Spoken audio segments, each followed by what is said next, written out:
കഴിക്കുന്നത് ഇനി ഇങ്ങനെയാക്കൂ, ഏറെ ആരോഗ്യകരം. മുട്ട പല രീതിയിൽ കഴിക്കുന്നവരുണ്ട്. ഏത് രീതിയിൽ കഴിക്കുന്നതാണ് കൂടുതൽ ആരോഗ്യകരം? മുട്ട വേവിച്ച് കഴിക്കുന്നത് ഏറെ നല്ലതാണ്. കാരണം ഇങ്ങനെ കഴിക്കുന്നത് കലോറി കുറയ്ക്കും. കൂടാതെ പ്രോട്ടീനും കൂടുതലാണ്. പ്രഭാത ഭക്ഷണത്തിൽ പലരും ഉൾപ്പെടുത്താറുള്ള ഭക്ഷണമാണ് മുട്ട. പ്രോട്ടീനും മറ്റ് പോഷകങ്ങളും അടങ്ങിയ മുട്ട ഏറെ ആരോഗ്യകരമായ ഭക്ഷണമാണ്. മുട്ടയിൽ പ്രോട്ടീൻ, ആവശ്യ അമിനോ ആസിഡുകളും അടങ്ങിയിട്ടുണ്ട്. തലച്ചോറിന്റെ പ്രവർത്തനത്തിനും വികാസത്തിനും പ്രധാനമായ vitamin B12, D, A, E, choline എന്നിവയും മുട്ടയിലുണ്ട്. ഇതിനു പുറമെ മുട്ടയിൽ ആന്റി ഓക്സിഡന്റുകളായ ലൂട്ടിൻ, സിയാക്സാന്തിൻ എന്നിവയും അടങ്ങിയിട്ടുണ്ട്.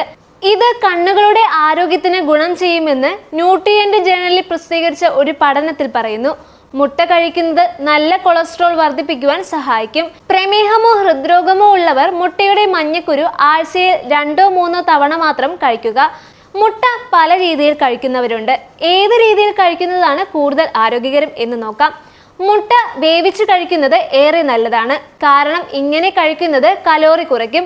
കൂടാതെ പ്രോട്ടീനും കൂടുതലാണ്. സ്ക്രാമ്പിൾഡ് മുട്ടകൾ തയ്യാറാക്കുന്നതും ഏറെ നല്ലതാണ്. അധിക എണ്ണയോ നെയ്യോ ചേർക്കാതെ തന്നെ മുട്ട തയ്യാറാക്കി എടുക്കുക.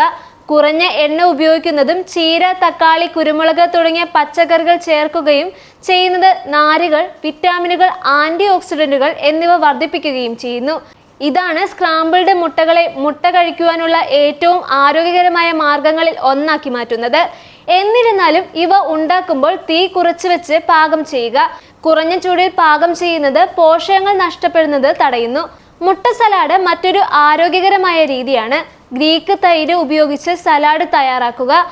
മയോണൈസിന് പകരം ഗ്രീക്ക് തൈര് ഉപയോഗിക്കുന്നത് അനാരോഗ്യകരമായ കൊഴുപ്പ് കുറയ്ക്കുകയും പ്രോബയോട്ടിക്സ് ചേർക്കുകയും ചെയ്യുന്നു.